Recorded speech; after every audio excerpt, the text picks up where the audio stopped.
Well, let's make this official, shall we?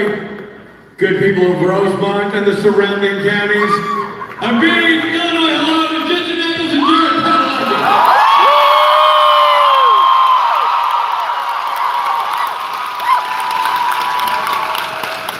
So guys, this is a wall walk over here. Where's the extended remix? I didn't mind it, actually.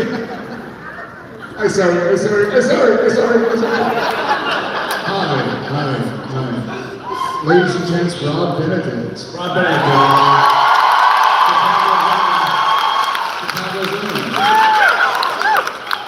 And Richard Smith, go ahead. Chicago Zone.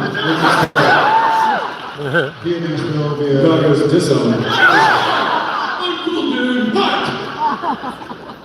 What did I miss?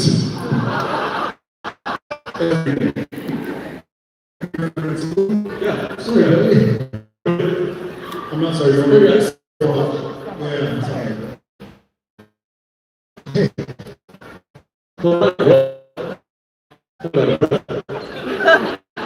How's everybody doing?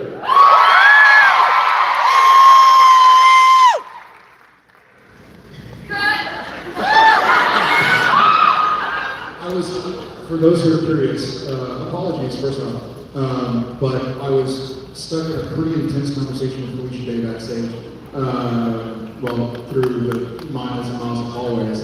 Because she looks at me, she goes, "You shut up with those gingerbread eyes." I was like, "What does that mean?" Because, they're like right there, and you make gingerbread. It's like, "What's that mean?"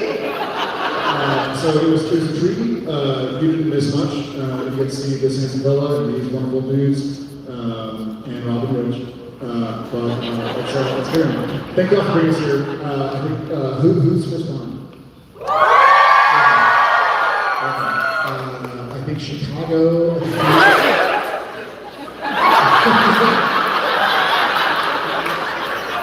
Pleasure.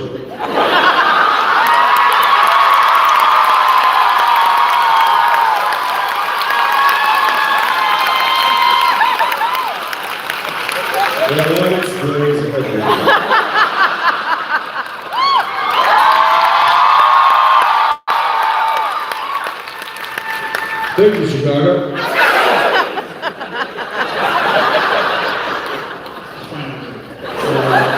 I think we're finding out right now. Great to be here. I think I'm not going to say those three words. I think Natasha Bedingfield's song. Oh, those three words. Okay, come on. Sneeze. Thank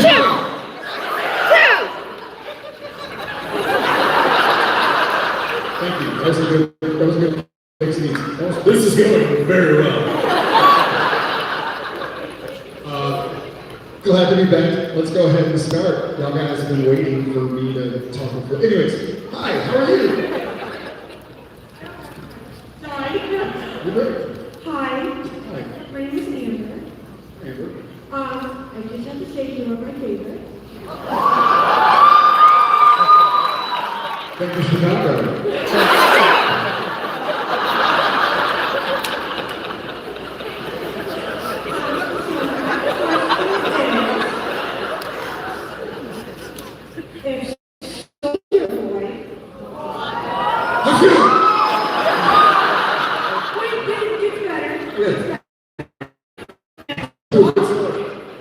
If Soldier Boy and Walker.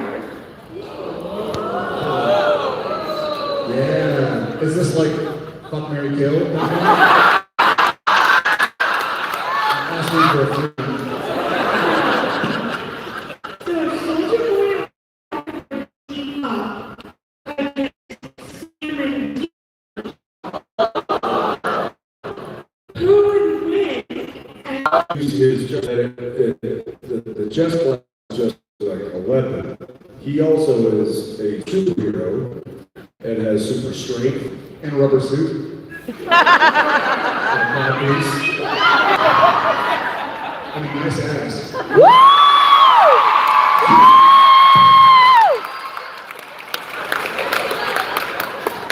So just his chest power. So just the chest power. Well, I mean, he's got super strength. Doesn't mean you can't get shot. Oh. Amber, will you drop the mic, please? Drop the mic. Oh, Oh, shit. he's not impenetrable, but he won't. It's not going to kill him. He can still be shot. Yeah, but that's just piss him off. Not a headshot. Maybe. I'm going to go with Soldier Boy Walker. His Walker just sit on his horse and watch Soldier Boy. Like Soldier Boy can pick up the Impala and throw it. That's just rude. That would be Agreed. Soldier Boy is rude. I would still agree with that, is that he still has so many pounds. And I wouldn't mind sitting there on a horse with a cowboy hat, chilling out. Thank you, Amber.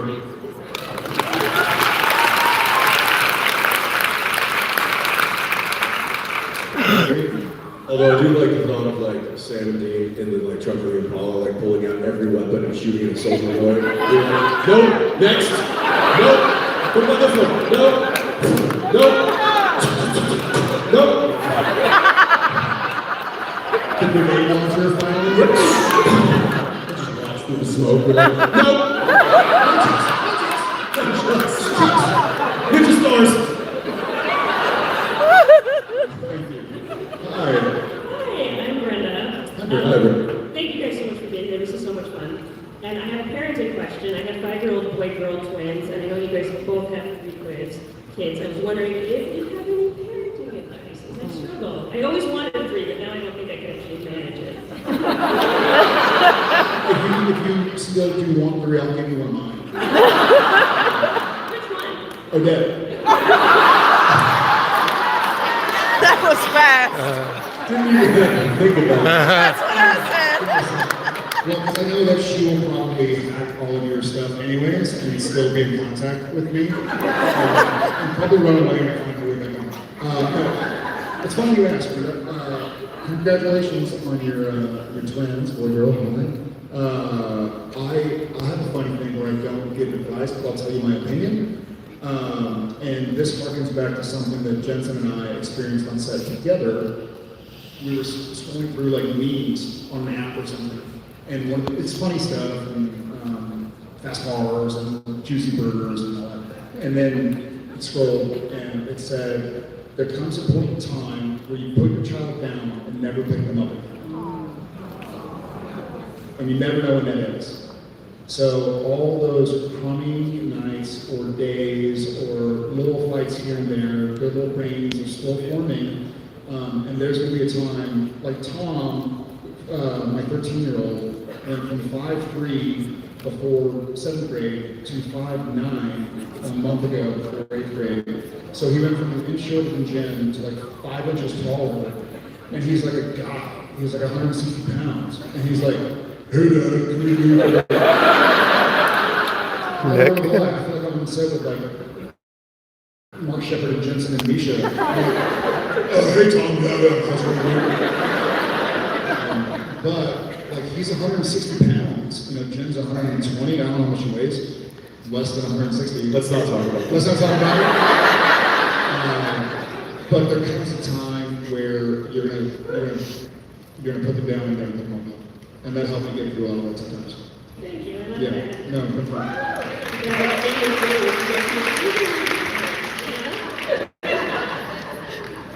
There's that. Yeah, I mean, just to kind of piggyback on that, yeah, there's, I read something recently, it was like, you know how old are 5 you said? So, at the end of the day, putting them to bed, it just seems like their mind is turned on. They don't want to go to sleep, they want to stay up, they want to talk, they want to, do things. As a parent, you're probably tired, dinner, dishes, you got to bathe, you're just like, you just want to like, get them to bed, have them go to sleep, so you can like, have 10 minutes to yourself before you go to bed. It's in that moment I find that that's where you got to show up. because them getting excited and their minds racing at the end of the night is their brains really forming it and coming into their own, and there's a safety that they feel, that they need to feel before they turn off. And you don't want to steal that from them. You want to make sure that you're there, listen to them talk for a while, take an extra 10 minutes. Whether you read to them, or whether you just sit and talk with them, or whether you scroll through and I've found that has been really beneficial for me and them at the same time. Thank you.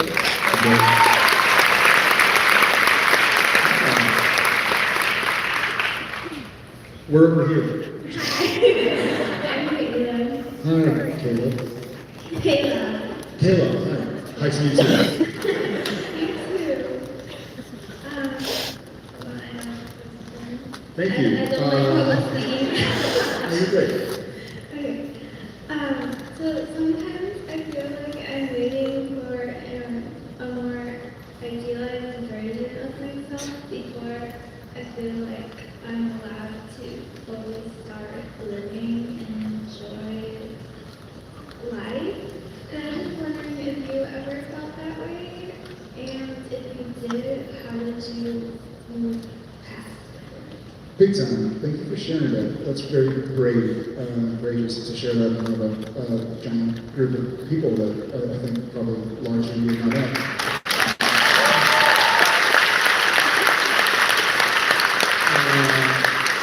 This happened to me, it happened to me a lot. It's happened to me a lot. But during Supernatural, I was 22 when it started. I was 38 when it finished. And part of me always thought, like, okay, I'm gonna get this done, then I can live life. And then after however many 100 episodes plus, I don't remember exactly when it happened, but I was like, actually, this is life. And somebody said something to me one time, and they said, you are exactly who you are supposed to be right now. Your nature that you were born with, your parents you had, your friends you had, the neighborhood you grew up in, your socioeconomic status, and your nurture, your experiences along the way led you to be exactly who you are right now. And there's one of you. And your experiences moving forward will change you, develop you in many ways. But just try to always remember that you are right now exactly who you're supposed to be. If you were born July 19th, 1982 in San Antonio to my parents and my older brother, my younger sister, 3 years later, you'd be me. And if I was born when you were born with your family, your upbringing, I'd be you. Like, we're all just who we are, and there's one of us. So just take care of that person. And I think, remember, I had a funny talk with DJ Balls, love him, in London, and he was talking about he thinks the only unconditional love is from a parent to their child. And I was like, that makes sense, but it didn't feel right. It occurred to me that the unconditional love that you need to give before you can love a child, love a friend, is to yourself. Forgive yourself. You're doing everything that you're supposed to do, and you are who you're supposed to be. So, look in the mirror and smile and say thanks. I love you.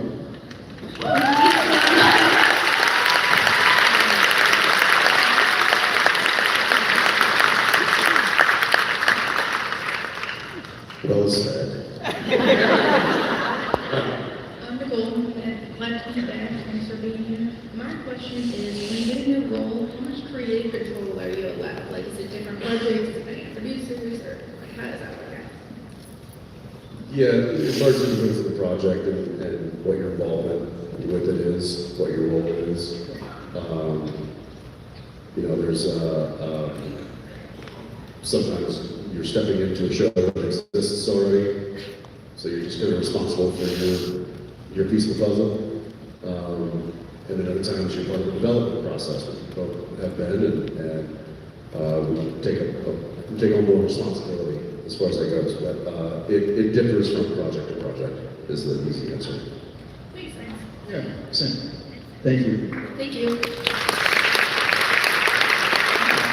Hi guys, I'm Jean.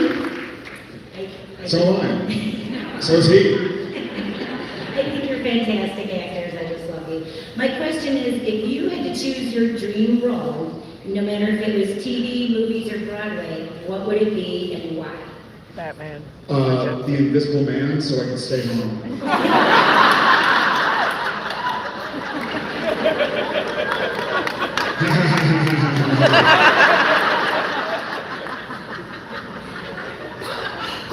That's my answer. That's my honest answer. That wasn't a No, joke. it's not.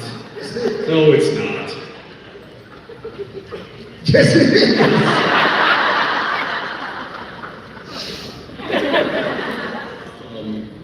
I don't know if I have a dream role. Invisible Woman. Yes. Yeah, but she would stay home because she's got stuff to do. Women don't relax.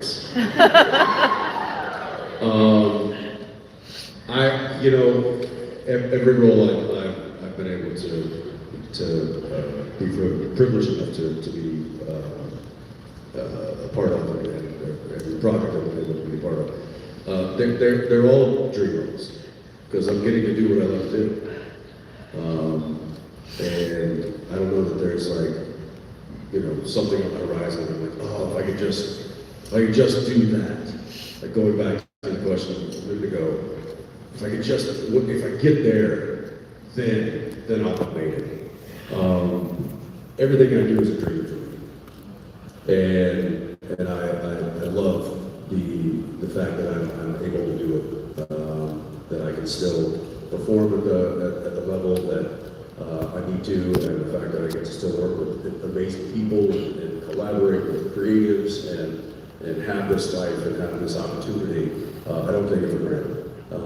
So there's not a dream role out there. Any role I'm able to do is a dream role for me. Well, I love you guys no matter what role you're in, so thank you. Thank you.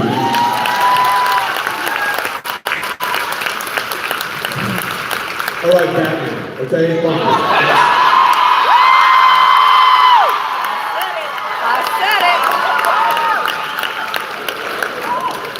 You know what? I was gonna say. Wonder Woman. Yes. Yes, everything he said, and I would like to play the Invisible Man, but if I were to look at roles, I don't know, there's a big one. Hi, someone. If I were to go back and look at shows and movies that have already been played out, I would say Sam Winchester, because he got to do so much stuff. Like from drama to comedy to sci-fi, thriller stuff. I played Lucifer, I played Soulless, I played Demons. So much. It was like I went to acting school for 15 years. You did. I was tired of being your teacher.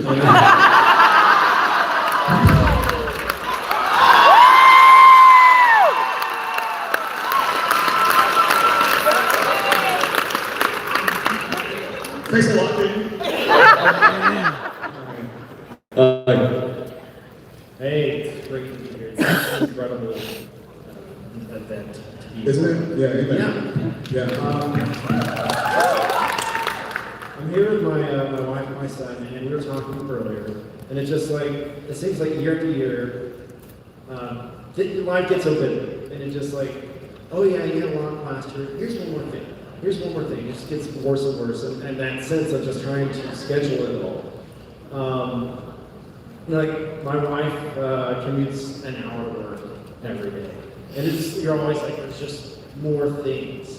But we look at your schedule, and it's just like, this convention that's just city to city, all across the country. You both have shows that you've done, that you're working on. And it's like another level over what we have to deal with. How in the world do you do it? It's crazy. Like, not to say like, what's the secret, but what's the secret? How do you do it? Ben, thank you for sharing that, and hi to your wife. I have a funny, this is not an answer to the question, but not unrelated. I remember, so I talked to a few people about this. The first time I went to Chicago, I had bad allergies, but I did a pilot. By the way, kudos to whoever nailed that immediately. Well, like you could just like say it. I can't remember. So just edge of their seat for the past 10 minutes, just ready, locked and loaded. I appreciate that. I think the first time I've been to where we are, I was a senior in high school, and at the time, I don't think I had ever been on a plane before. I didn't grow up in an economic situation where flying around was part of an option that maybe to have. It's fine. And so I flew here, and in the time since, that was in 2000, and especially with this family, been able to see a lot of places. And sure, sometimes you're tired. I mean, but sometimes everyone's tired. And so I try. It sounds so cheesy. I don't know the right way to say it. Like stop smelling roses. But just to think of like going back to a younger version of myself when I was 8 years old or 10 years old, and going like, hey dude, one day you're gonna sit and you're gonna look out at hundreds of people here, a lot of people, and you're all fans of the same thing, and you all have this undercurrent in common, whether you've ever met or not. And so it's such a crazy blessing, tired or not, and we're all tired. And I think Jensen would echo this. We're so fortunate, we're so blessed to be here in front of you guys and be able to do what we want to do for a living and tell stories. I love reading stories, watching stories, listening to stories, and so the idea that I get to be a part of telling a story that y'all like, even though I'm in it, is pretty special. So that helps. When the alarm goes off in the morning, inevitably, I try to remind myself to smile. Because there's a lot to smile for, viewers. Thank you.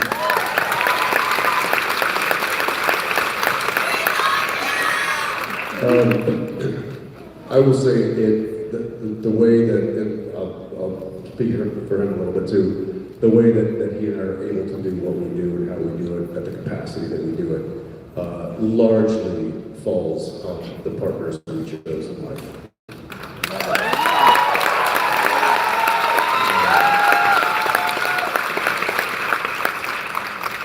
Much like Supernatural, I couldn't have done that for 15 years without this guy right here. I couldn't. My life is very similar. I could not do what I do at the capacity in which I do it without my partner. And that's just it. So I think when you have people in your life that help facilitate, that's how you get it done. And also what Jared said, like, we don't have to do this, we get to do this. And I remind myself of that every day, but I'm only able to do it because of someone else. So, Thank you so much.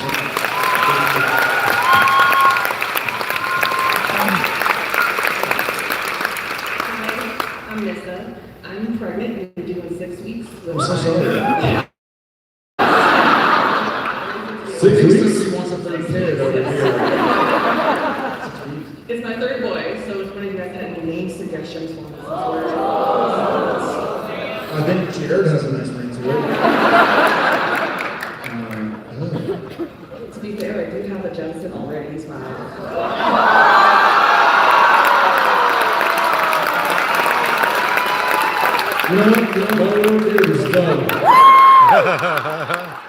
In that case, I'm not going to tell you shit. That's cool news. This is a great name. What's your other son's name? I have a Jensen and a Finland. Finland. Finland? Finland. Finland. Yes. Yeah. Hello? Finley. Yes. Finland. You call him Finn? Sometimes, yeah. Yeah. I like that name. Be called Jensen Jen.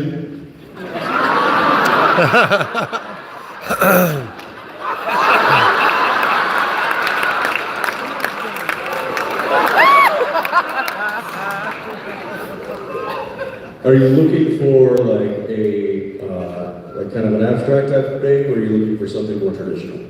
Something in the middle, kind of uncommon, but not too unique. But not crazy. Right. Like seven.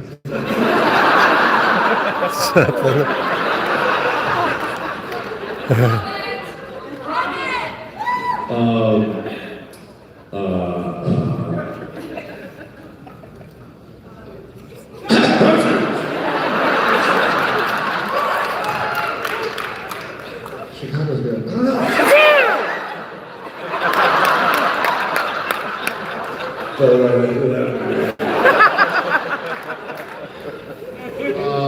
God, it's so personal. Huh? Uranus.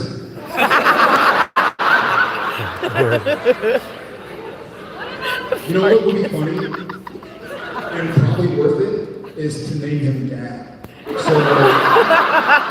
So when he's like 3 or 4 years old, and you're like in a restaurant, you're like, Dad, come here. Dad, stop that.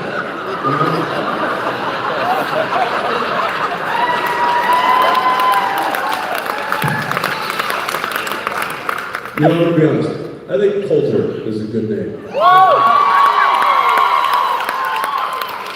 You always got to think about what it's going to get shortened to. And Colt, come on. Colt Jr. Oh, we knew.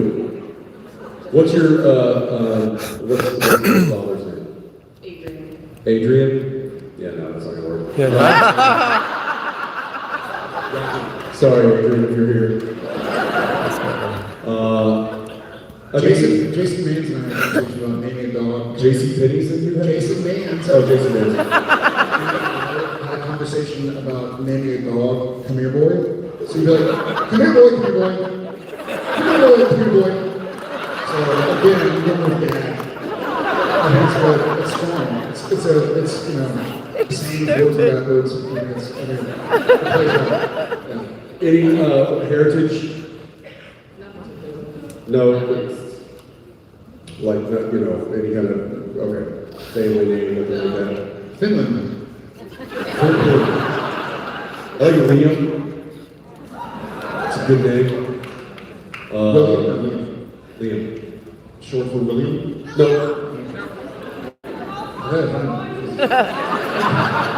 I don't know. You know where I found my son's name? I went on a website of sailing knots. Yeah, seriously. His name is Zeppelin. People think it's Led Zeppelin. It's not. His cord was tied in a knot when he was born, which is usually results in stillbirths. So he made it past that. And when we were all waiting that name for him yet, so we were all in the recovery room, and you know, family was there, and everybody's like, we got to come up with a name for this kid. Everybody was on, you know, like babynames.com, or it was like going, you know, Hunter, Gavin, you know, and they're like, no, and I go on, I'm like sailing knots, because it was a boat word. At the very end was the Zeppelin bend, which was the knot that they invented to tether the Zeppelin blimps that brought two ends together. And he was a twin, so I named him Zeppelin. So maybe if you find something like that, you don't have to have a name when he comes out. You don't. Maybe meet him first. Very true. Yeah. Congratulations.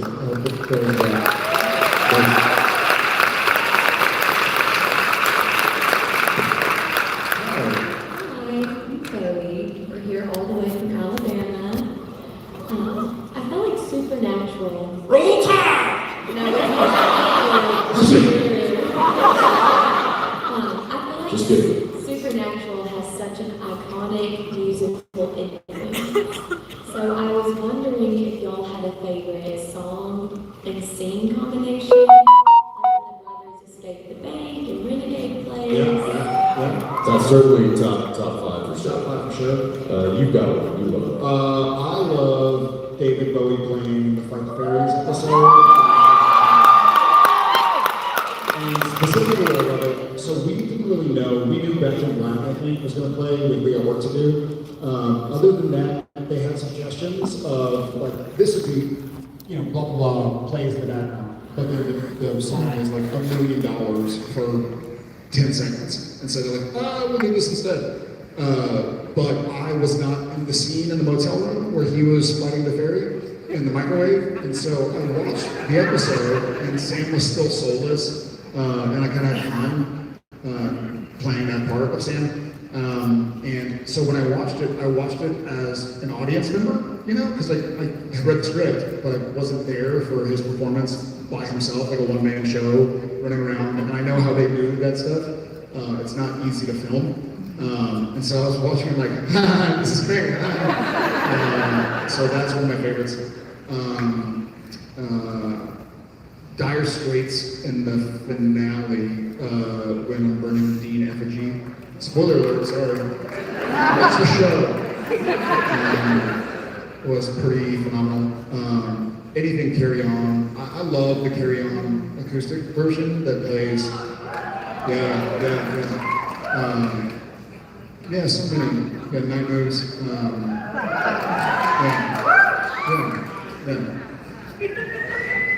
I have a tiger.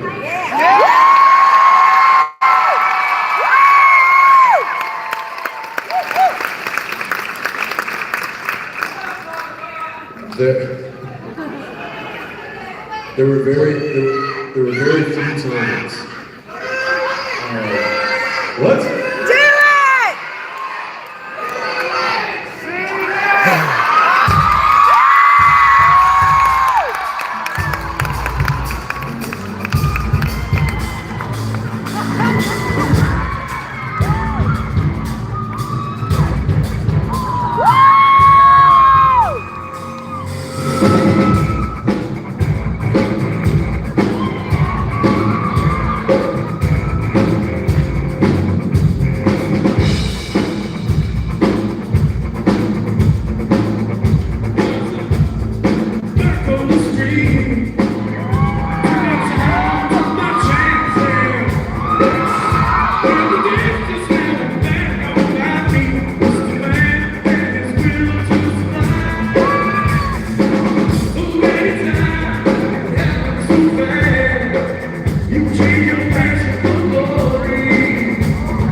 Bravo from Alabama. Paulina.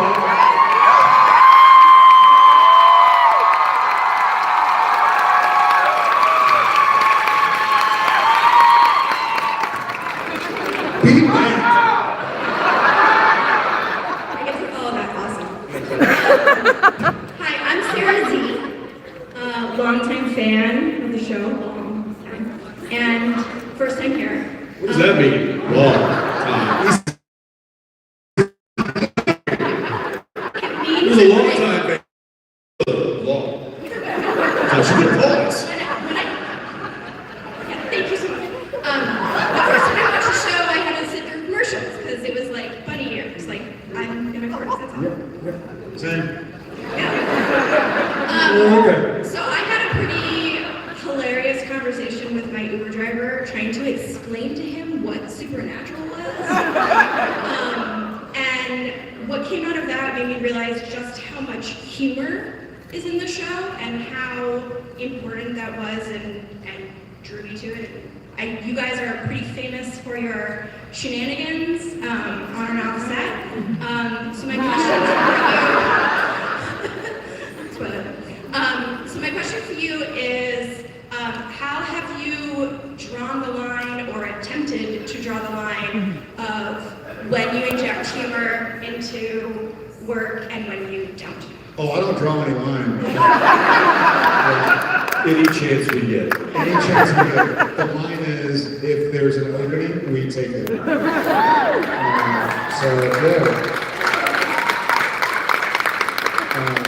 Yeah, I think there was a great question earlier on from this side about how much creative input we have in different roles.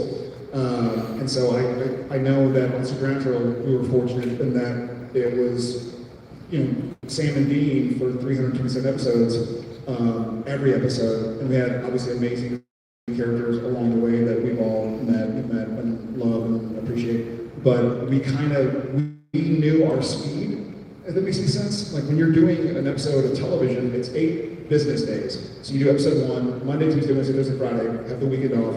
Monday, Tuesday, Wednesday, then you start episode 2, Thursday, Friday, weekend off, Monday to Friday, weekend off, Monday, episode 3, yada yada, et cetera, et cetera. And so at first, the first couple episodes of every season, you've had a couple months off, you've had a hiatus, you've been home, you've been traveling, whatever, and you're kind of chomping at the bit. But come about September, October, you're pretty tired.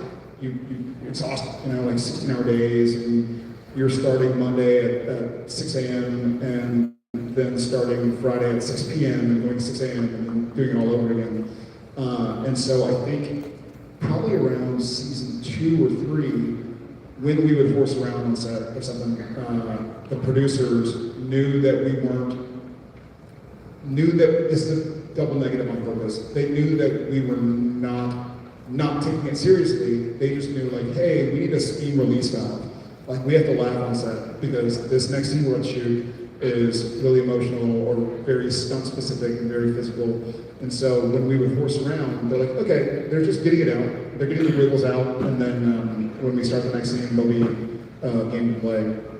So I think for the most part, we used it. And you can also tell he's great at this. I can't speak to myself, but when the mood on set kind of becomes somber, or people are getting tired, and we're just like running up against a brick wall, proverbially, sometimes actually. He and I almost could sense like, oh shit, everybody's tired. Someone's grumpy, somebody got a bad phone call, somebody's barking at each other because we're all just tired adults trying to coexist on a set and it's 30 degrees outside and raining. And so we almost like pick it up a notch to really bring a smile to somebody's face or to laugh, or even to each other. Like if we're sensing like, hey, they're pretty beat or pooped, or they're worried about this at home or this back at their apartment in Vancouver. So you kind of like ride the wave. Does that sound accurate? Yeah, it wasn't. We weren't just goofing around to goof around. There was a lot of that. But it was because we were able to do it, get the work done, but have fun doing it. And if we were having fun, crew was having fun. If crew was having fun, everybody was up and everybody was actually able to do it, and they enjoyed coming to work. And so I think if you have people that can help create an environment of fun and laughter and excitement, then it gets you through those tough hours and those tough days. And so it wasn't just us being goofy and being unprofessional. We were that a lot. Yes. We were that a lot, and the opportunity we got, just like you said. But it also meant something that everybody understood. That Kim Manners early on said to us, he was like, "Listen, we spend way too much time away from our families and together doing this to not enjoy it. So if you don't enjoy it, you need to go away." So everybody showed up every day, including this guy, including me, and tried to enjoy it as much as possible. And part of doing that is having fun. Part of having fun are shenanigans. And I tried to take this on. I know he took this on toward the 45 million projects he's done since. I tried to take it on to when I played Walker. But I will say the first time I ever played Walker, I didn't really play Walker, but I was referred to as Walker, he's a Texas Ranger, by this guy in an episode called Frontierland. There's a dear friend of ours and a supernatural fucking legend named Guy Roman B, who directed it, and Guy B is sitting right there, right now. And I put him on the applause.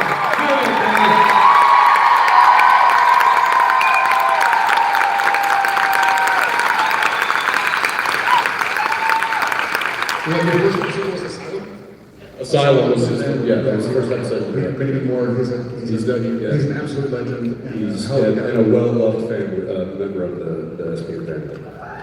Thank you so much.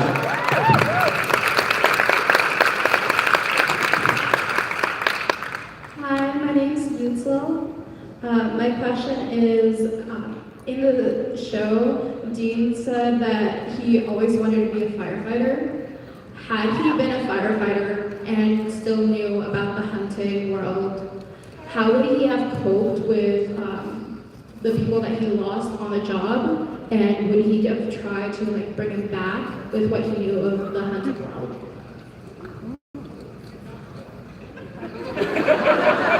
You're Dean, not me. I think he was referring to a firefighter like George Strait refers to a firefighter. Do you know that song? You don't. Oh, yeah. I'm a fireman, putting out old flames.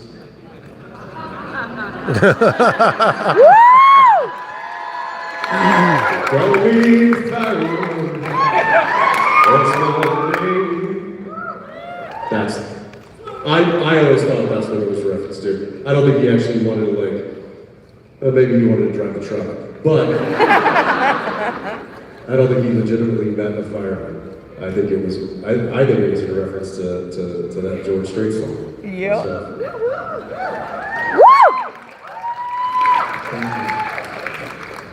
Hi. J squared. Oh, I'm Ronnie. You're ready? My name is Ronnie. Ronnie. Hi, Ronnie. J squared. What do you think Sam and Dean would do if they Freaky Friday into each other's body for the day?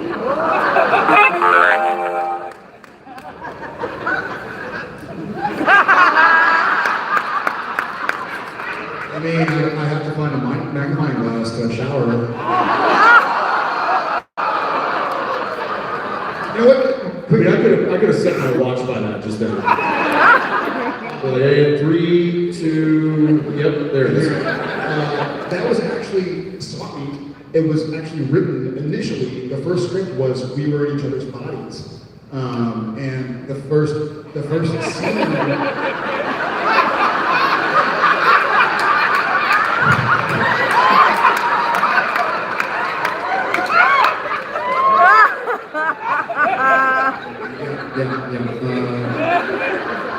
And picturable my ass.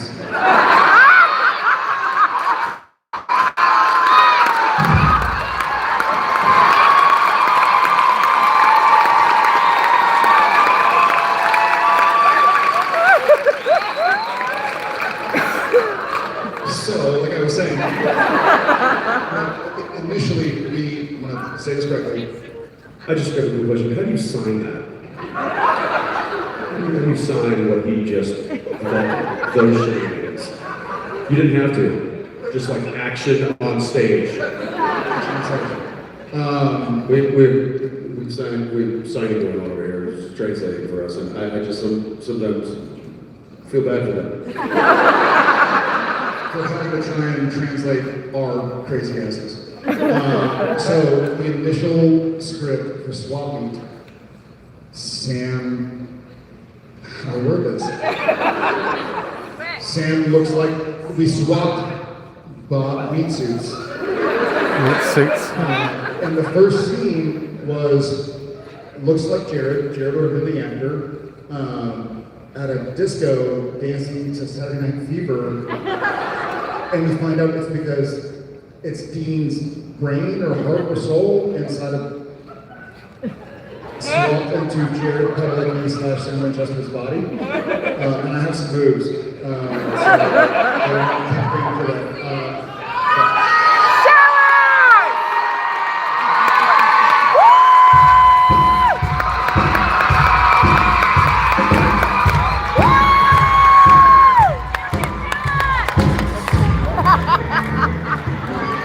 Not in Chicago. Bless you. That's a good question. What do you think we would do? I can tell you what. If all of a sudden Dean was looking at Sam in the mirror I would do this.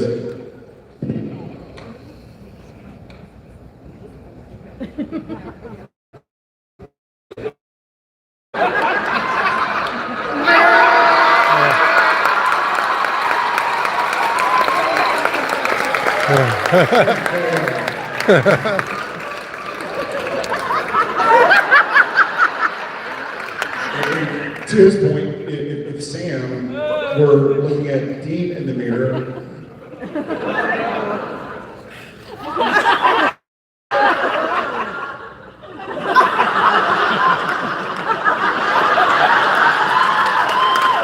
thank you, sorry. So I'm fully in the mirror, just You would be my height. If you shut up. If you weren't bow-legged, it would be like, Yeah, but I don't want to live like you know, alien giraffe. it's warmer up here. Air's thinner. I need more oxygen. Maybe that explains it. Thank you, sorry. Oh my God, people are leaving. Thanks. Sorry. It's happened, and it happened. 2025 Chicago, and it happened. Hi, I'm Alex, and my question was, what And my question was, But I'm leaving now. I'm leaving. I bumped up my Uber ride. what was one of your least favorite or a hard scene to film? Honestly, the Jared and Jensen playing Sam and Dean and playing Jared and Jensen playing Sam and Dean. That was for me extremely difficult because I wanted to stay true to who Sam was in the moment. So Sam playing Jared playing Sam and the block and the thing and the that was difficult. And then I think I recall a lot of the stuff that Mark Pellegrino was difficult to shoot. Not because I love Mark, he's a phenomenal and intimidating actor, but because of Sam's PTSD, I had to remain in that headspace, at least between action and cut. And it was draining. You know, there's a scene, I forget which episode, but I wake up and I'm in like a cave and he's there, he's kind of torturing me, he's mentally, not physically, but I think it was like season 13 or 14, maybe the first episode, and I kind of come to an apocalypse world or something. Yeah. And it was really difficult scene to shoot because I had to remember all the stuff that Sam had when Mark Pellegrino's Lucifer was in the room. I had to make sure to protect the way Sam would feel around his, terrorizer. So a lot of that was difficult to film. That's what. Mine was also with Mark Pellegrino.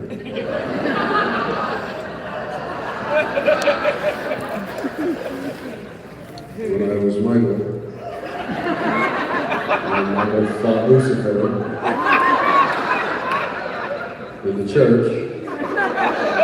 Every couple of them goddamn marionettes. You know, I've never seen that scene. I've never watched that scene. Don't. I think that's why. I think when I got Do you to it, I was like, respect Supernatural? They do look funny when I they do. get lifted in the air. Don't watch it. thank you so much. Hi, my name's Chris. My question for you is, if you could change one episode, what would you change and how would you change it? The scene where I was...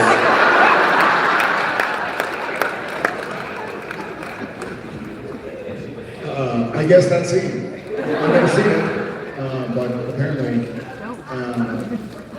do it. Sorry, he got excited. He's gonna take a nap. He'll be back with us. Never happens.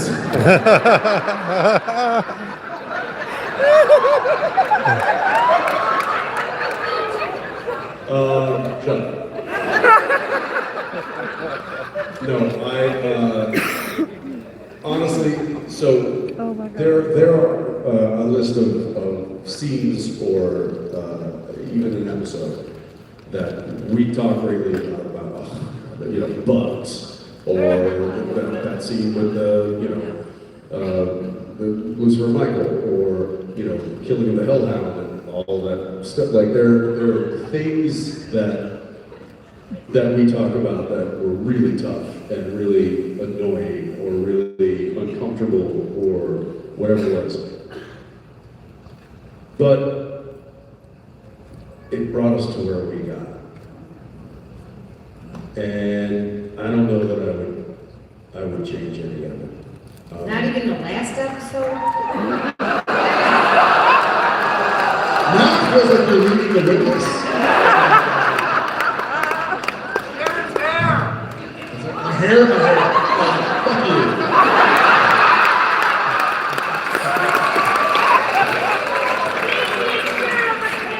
It wasn't my real hair.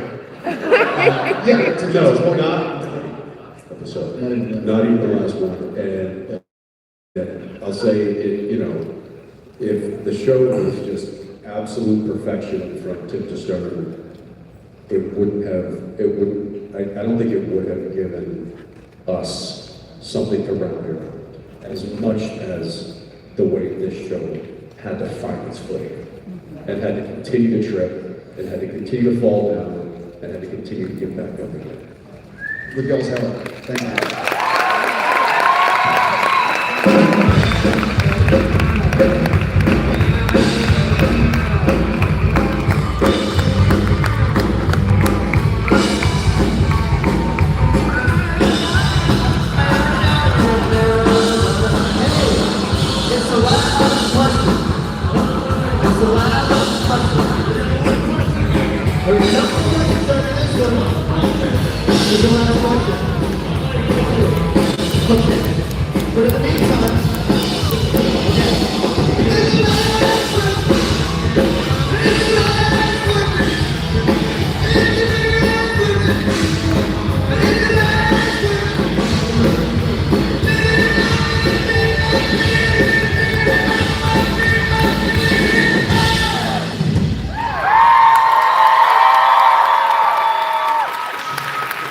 City Little Ray, say hi to Jessica.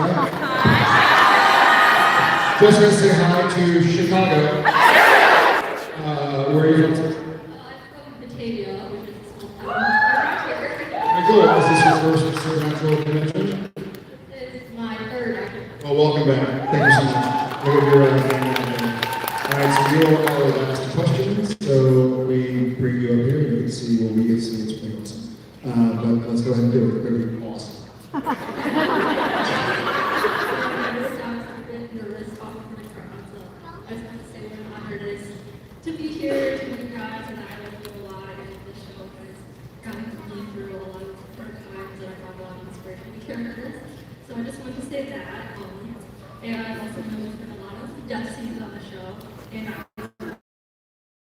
your favorite death scene was either film or watch, and then there was one that was difficult. Oh, wow. I think that's the first time. Thank you.